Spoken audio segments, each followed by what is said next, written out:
उपासक जो ब्रह्मचारी होता है उसका खिला हुआ चेहरा रहता है, जैसे कमल खिला हुआ, बिना किसी कारण के उसकी मुख मुद्रा में प्रसन्नता होती है। जो ब्रह्मचर्यहीन होता है बुझा हुआ चेहरा होता है, तेजहीन, बिना किसी कारण के वो शोकग्रस्त लगता है। बैठा है, आपको लग रहा है शांत है, लेकिन आप चेहरे को देखो, वो एक शोकग्रस्त है, कुमलाया हुआ चेहरा, अशांत चेहरा। मनीषा साजवानी जी, श्री हरिवंश महाराज जी। महाराज जी, जब कोई अपमान करे तो कैसे समझें कि कब चुप रहना है, सुनना है, और कब जवाब देना है? अगर हमेशा चुप रहें तो लगता है सामने वाला और भी ऐसा करेगा। तो महाराज जी, ऐसी में मर्यादा नहीं। भगवान शंकर कह रहे हैं, अपने कर्म जाए अपकारी, उमा क्षमा सापहुते भारी। अगर हम किसी को क्षमा कर देते हैं तो हमारी क्षमा उसके ऊपर सांप से भी ज्यादा दंड देने वाली बन जाएगी। अगर हम चुप हो जाते हैं तो मालिक हिसाब करता है, और जब हम हिसाब करते हैं तो फंस जाते हैं। वैसे कोशिश करें, जब हमारा कोई अपमान करे तो हमें सहकर वहां से चल देना चाहिए। हिसाब शरीर स्वस्थ रखना है, 20 मिनट व्यायाम कीजिए नाम जप करते हुए, और एकांत हो जाइए, पर्याप्त है। कि बाहर खड़े होकर के आपको चिड़िया खेलना, दौड़ना, भागना, ये दौड़ना है तो 2 बजे उठिए और जाइए, 1.25 घंटे में वृंदावन की परिक्रमा लगा करके आइए। धन्यवाद। संदीप सोमनाथ फ्लटा जी, श्री हरिवंश महाराज जी। महाराज जी, रामचरितमानस जी में रामचंद्र जी के रंग का वर्णन, नील सरोरुहूं श्याम तरुण अरुण बारिज नयन करहूं सो मम उर धाम सदा क्षीर सागर स्वयं। महाराज जी, और कई जगह पर घन श्याम तथा नील वर्ण आया। इस तरह कृष्ण ठाकुर जी का रंग का वर्णन देखो ठाकुर जी के जो श्री अंग का श्याम घन है वो प्रकृति में है ही नहीं, केवल उदाहरण मात्र दिया गया है। प्रभु अनुपम है, अनुपम माने उपमा रहित। जैसे केकी कंठाव नीलम भगवान श्री राम के लिए आता है। कैसे? बोले केकी कंठाव, केकी कहते मोर, मोर के कंठ में जो नीलिमा होती ना, बोले ऐसे। बोले कैसे? बोले घनश्याम घन मेघ जैसे, नौ नीरद घनश्याम, नौ नीरद नवीन मेघ एकदम प्रकट हुआ बरसने को, जैसे वो श्याम रंग। ये कोई भी भगवान के श्री अंग की श्यामता को। गंभीर रहो, प्रभु से भी प्रार्थना मत करो दुख मिटा दो, नहीं, जो दुख आएगा सहने की सामर्थ्य दो। हमें आपसे सिर्फ आपका भजन चाहिए, मैं आपको भूलूं नहीं, निरंतर आपका सुमिरन चलता रहे, बस। इससे जो लाभ मिलेगा, वो ये प्रार्थना करते हैं कि हमारा ये दुख मिटा दो, फिर दूसरा दुख आएगा। ये कब तक भिखमंगापना चलता रहेगा? कभी तो हम मांगना बंद करें। पुष्पेंद्र जी, मध्य प्रदेश से। पूज्य सदगुरुदेव भगवान, आपके चरणों में कोटि कोटि प्रणाम। गुरुदेव, इस शरीर के संबंधी अभक्ष पदार्थ का सेवन करते हैं, लेकिन हम उनसे अलग रहते हैं। मेरी रसोई भी अलग है, लेकिन कभी कभी उनके बर्तन मेरे घर आ जाते हैं और बच्चे मेरे बर्तन उनके घर ले जाते हैं। महाराज जी, क्या ऐसे में श्री जी को हम भोग लगा सकते हैं? मतलब बच्चे उधर ले जाते हैं, कुछ देने आ जाते हैं, ऐसा कैसे बोल सकते हैं इस विषय पर? क्योंकि अब जिन पात्रों में मांस रांधा गया है, खाया पिया गया, अगर रसोई में घुस गए तो सब पात्र फेंकने लायक है हमारी दृष्टि में।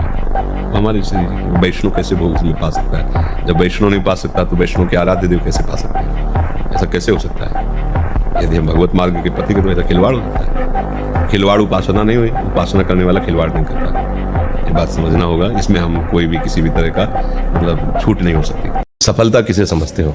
अर्थ प्राप्ति, पद प्रतिष्ठा? नहीं, हम राधा बोल रहे हैं, यही सेकंड हमारा सफल है।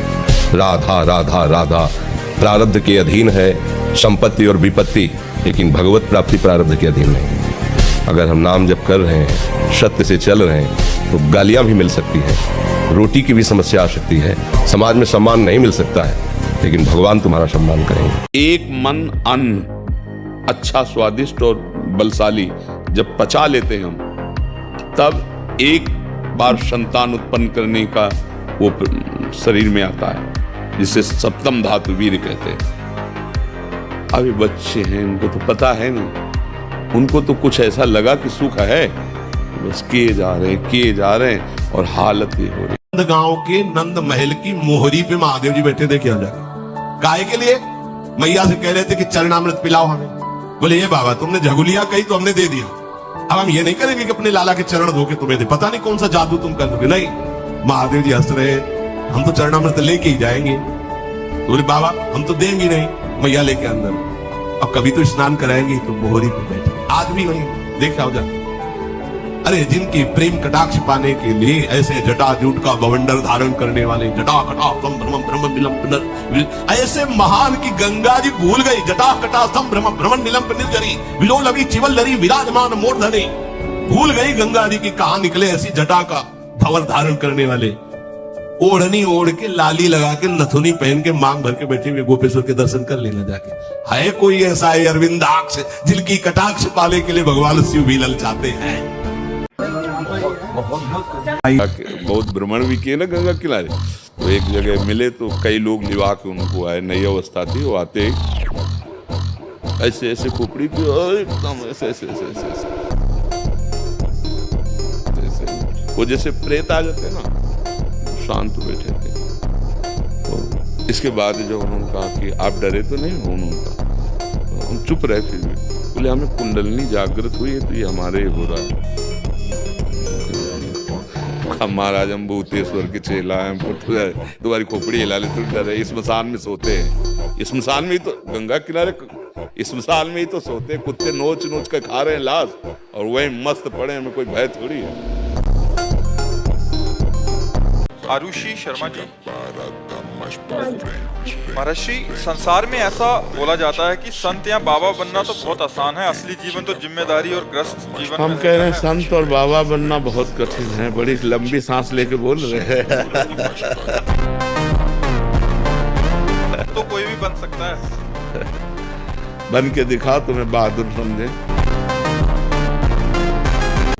उपासक हो करके यदि आप वो क्या गेम हो गया, गेम तुम्हारा गया, गेम तुम्हारा, गेम खेल रहे उपासक हो। महालाज होली वो पड़ी है केवल देखने के लिए, भजनानंदी निकाले उससे मन लगाना। कहां लगा रहे हो मन? अरे लड़ो इस मन से, प्रिया प्रीतम के नाम रूप में लगा। सच्ची मानिए, जिसके निकालने में तुमको सुख की अनुभूति हो रही है, उसको रोकने में कितनी सुख की अनुभूति होगी। उन्मत्त हो जाओगे बहुत जल्दी। आपके सारे के सारे करण भगवदाकार होने लगेंगे यदि आप ब्रह्मचर्य का पालन करेंगे। शरीर स्वस्थ, हल्का, मन प्रसन्न, नींद आदि पर विजय, कितने गुण ही गुण। और ब्रह्मचर्यहीन आलस्य, प्रमाद, भोगों का चिंतन, मन का डिप्रेशन में पहुंचना, कमर में दर्द, टांगों में दर्द, सर में दर्द, घबराहट होना, बिना किसी कारण के मन भयभीत हो रहा है, भोजन अपच हो रहा है, बिना किसी प्रक्रिया के वीरनाश हो रहा है, बिना किसी प्रक्रिया के। काहे को मृत्यु स्वयं स्वीकार कर रहे हो, ये मृत्यु है। दंडवत प्रणाम महाराज जी। महाराज जी, मेरी इच्छा है कि नाम जब सतत हो, लेकिन हो नहीं रहा। जो नियम लिया है उतना ही हो रहा है। नहीं, इच्छा नहीं है ना। इच्छा हो तो कैसे नहीं होगा। सोच की इच्छा है कि कितनी देर रोक पाओगे, लघु शंका की इच्छा है कि कितनी देर रोक, उठ के भागोगे, अभी भागोगे। भूख लगे कि कितने दिन रोक पाओगे, प्यास लगे कितने दिन रोक, काम की इच्छा होती कितने दिन रोक पाते हो, और भजन की इच्छा वही होता नहीं। कैसी बात। तुम्हें से हम प्रश्न करें, बोलो इसका उत्तर। आप अपनी इच्छाओं का साधारण भी जो आवेश है उसे नहीं रोक सकते हो। भगवत भजन का आवेश है तुम्हारा, रुक गया। इच्छा ही नहीं है। अगर भगवत भजन की इच्छा हो जाएगी तो किसी की ताकत नहीं कि हमारे भजन को रोक सके। राधे राधे महाराज जी, आपके चरणों में सादर प्रणाम। महाराज जी, छूट रहा है अपना घर कागज के नोट कमाने के लिए और बीत रही है जिंदगी जिम्मेदारियां निभाने के लिए। तो कविता लिख करके छपवा लो, उसमें तुम्हारा नाम आ जाएगा कि बहुत बढ़िया कविता है। ये ज्ञान बघाड़ने से बात भैया नहीं बनेगी, ये छाती में रखने से बात बनेगी ना। ज्ञान तो अभी किसी से आप माइक दे करके पूछ लो, हमारा कल्याण कैसे होगा, 1 मिनट में उत्तर दे देगा भारतवासी है। यदि हम प्रिया प्रीतम के होके छुप छुप के वही विषयों का भोग, वही संसारिकता, तो इससे खुल के न करे, इसे खुल के संसार में जाए। क्यों हमेशा डुप्लीकेट जीवन, क्यों पाखंड, क्यों? यदि आपके मार्ग में आनंद नहीं तो फंसाया क्यों? अगर मार्ग है तो हमारी कोई गलती है, उसको सुधार ले, नहीं तो परमानंद की बाढ़ बरस रही। विश्वास मान लीजिए, केवल प्रवचन की बात नहीं, हमें इसमें राजी नहीं होना चाहिए। हम आपके लिए भेष रंगाया है, आपके मार्ग में चले हैं, तो आप झूठा खेल क्यों खेलें?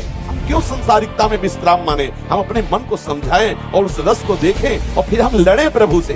ये आपके लिए है, हम इस झूठे खिलौनों में राजी होने के लिए नहीं है। तो फिर पूरे विश्व में कोई टेंशन युक्त होना ही नहीं चाहिए, क्योंकि सब मौज में लगे। जीवों की हत्या करके उनका मांस खाना, मदिरा पीना, व्यभिचार करना, नए नए व्यभिचार करना, तो सबको मस्त होना चाहिए। अगर हमको ये दिखाई दे कि तुम्हारी बात सत्य है तो हम सुने। सब टेंशन में है। कोई भी प्रभु को साक्षी करके बोले कि भजन के बिना किसी का हृदय शांत हो गया है, तो मुझे एक भी व्यक्ति विश्व में नहीं, महापुरुषों ने देखा है अपनी दिव्य दृष्टि से। महाराज जी नाम जब भी यथासंभव करती हूँ महाराज जी, मुझ में घमंड या ईगो नाम जैसी कोई भी चीज नहीं है, फिर भी यही घमंड है।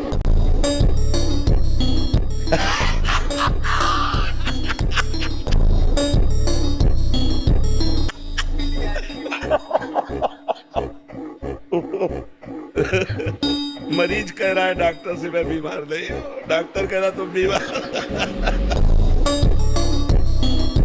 जो अज्ञानी जन है नहीं जानते हैं तो वो कहते हैं माँ को शराब का भोग लगाते हैं, बकरे काटते हैं, ऐसी सब क्रियाएं नहीं करनी चाहिए। माँ जगत माता है, जैसे हम उसके पुत्र हैं ऐसे बकरा भी उसका पुत्र है। अपने पुत्र के गला कटवा के कभी माँ प्रसन्न होती है क्या? और माँ कभी मदिरा और गंदी चीजें सेवन करने वाला कभी माँ का आराधना कर सकता है? ये सब निकृष्ट लोग हैं, अज्ञानी लोग हैं, ये लोग नहीं जानते हैं। तो कभी ऐसी गलती मत करना। तो ऐसे प्रसाद को भी नहीं लेना चाहिए कि कोई बकरे का मांस और मदिरा या कुछ ऐसा दे कि माँ का प्रसाद ले। नहीं भाई, ये माँ का प्रसाद आप ही पाओ। हमारी माँ दूसरी है, जो सात्विक है, जो देवी है, जो जगत माता है, परम पवित्र है। नारियल की बलि दो, नींबू की बलि दो, सुंदर 56 प्रकार के भोग लगाओ, वो प्रसाद पाओ, ठीक है। सच्चे दोस्त श्री कृष्ण है। यारी करके देखो, ऐसा प्यार करने वाला दोस्त है जो अनादिकाल से अनंत काल तक तुम्हारे साथ रहेगा और तुम्हारी गलतियों पर भी वो कभी नजर नहीं करेगा। बहुत प्यारा दोस्त है श्री कृष्ण। अगर आप ब्रह्मचर्य नहीं तो ये मत करो।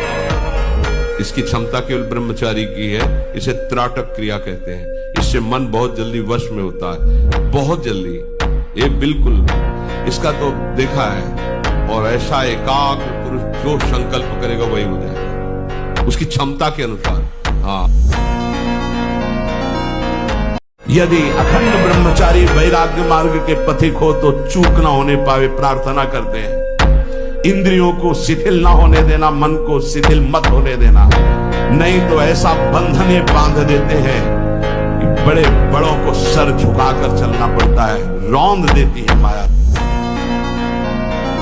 जैसे बमन को तुम्हें कहा जाए हाथ जोड़ के पैर छू के कहा जाए कि खा लो तो आप नहीं खाओगे, ऐसे ही जैसे विष्ठा को आप नहीं खाओगे, ऐसे ही ब्रह्मादिक के भोग सब मलवत, बमनवत, विष्ठावत उसके लिए हो जाते हैं जो भगवत प्रेम में मत वाला हो जाता है। जो श्री कृष्ण चरणों का विश्वास मान लो, विश्वास मान लो। कुछ बातें ऐसी होती है जो केवल मान के ही चली जाती हैं। हृदय की बात कहता हूं, ये सब विकारों से ग्रसित हृदय रहा है और है, शुरू से देखा है, विकारों को देखा है, उनकी प्रबल शक्ति को देखा है और श्री कृष्ण कृपा को देखा है। विश्वास कर लीजिए। मतलब इसके आगे हम आपको नहीं बोल सकते, बस इतना जरूर है कि आप विश्वास कर लीजिए। विश्व का कोई भी सुंदर भोग इतनी ताकत नहीं रखता कि मन से भी भोगने की इच्छा आ जाए। शरीर की तो बात जाने दो, मन से भी भोगने नहीं रखता। उनके बल से कह रहा हूं, उनके बल से कह रहा हूं, उनके द्वारा दी हुई शांति से कह रहा हूं, उनके द्वारा दी हुई शीतलता से कह रहा हूं। देखा है इसमें काम, देखा है क्रोध, देखा है इसमें, देखा है विकलता देखी है भोगों की, और इसमें कृष्ण कृपा भी देखी। इतना ही हम सीख पाए हैं जीवन भर की बाबागिरी में। बाबागिरी होती ना, हम बाबागिरी की बात, हम अपने इस परमार्थ मार्ग के पथ में जो बाल्यावस्था से अभी तक चले, तो दोनों जगह की पढ़ाई, काशी की पढ़ाई और वृंदावन की पढ़ाई, दोनों की पढ़ाई में हम इतने सीख पाए हैं कि जिस जीव ने यह निश्चय कर लिया कि हे प्रभु मैं आपका हूं, उसका पतन नहीं हो सकता, वो नष्ट नहीं हो सकता। चाहे जितना वो विषय हो, भगवत प्राप्त हो जाएगा। आज उपहास करते हैं भक्तों का, जो नाम कीर्तन करते हुए नृत्य करते हैं, उनका उपहास करते हैं। बचो ऐसे प्रवचन से, ऐसे वचन से जो हमारी भक्ति को उपहासास्पद बनाते हैं। और कैसे कैसे उपदेश है। मूर्ति पूजा की निंदा करते हैं तो तुम्हारे गुरु मूर्ति नहीं है। गुरु मूर्त, मूर्त माने आकार रूप नहीं है। किससे तुमने ज्ञान प्राप्त किया? अव्यक्त से प्राप्त करके देखो। तुम किससे बोल रहे हो, किससे देख रहे हो, किससे सुना, किससे मनन किया? ये सब शरीर है, स्थूल सूक्ष्म कारण। केवल निंदा स्तुति करने वाला कभी ज्ञानी नहीं होता है, अज्ञानी ही होता है।